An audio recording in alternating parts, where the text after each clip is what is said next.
I wasn't happy with the ESR readings I got before, so I realized that these leads are actually gold-plated alligator clips, and so putting that other probe in series wasn't helping.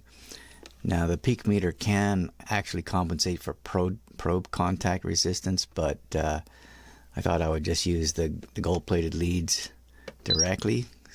So I soldered in a component here, which is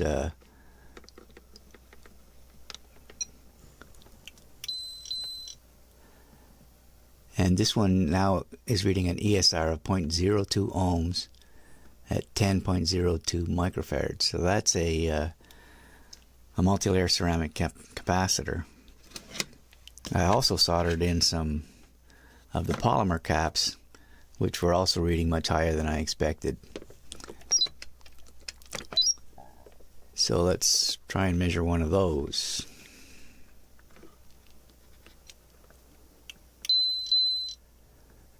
So this is at 9.46 microfarads and 0.05 ohms ESR. So that's much better than I was getting before, and that's more realistic to what these components are actually like. Now I just have to solder on some diodes and power up this charge pump. But first, another meter. Okay, I've hooked up my BK Precision battery analyzer in its resistance capacitance measuring mode, and it's measuring 9.46 microfarads. This is the capacitor, the polymer capacitor under test, nominally 10 microfarads.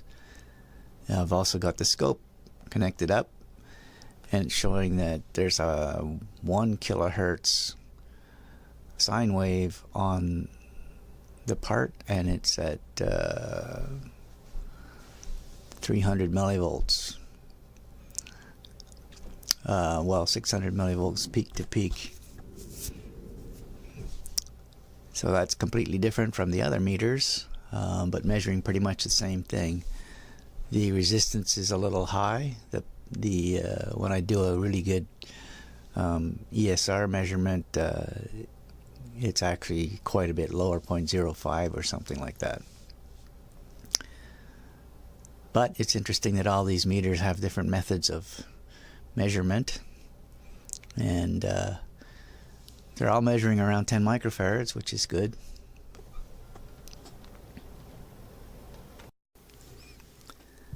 This is the 10 microfarad multi-layer ceramic.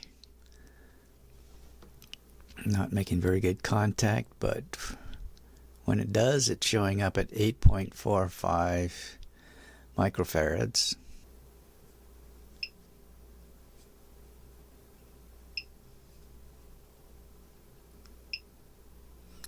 Just change it to measure resistance and capacitance. So the resistance is lower than the polymer capacitor,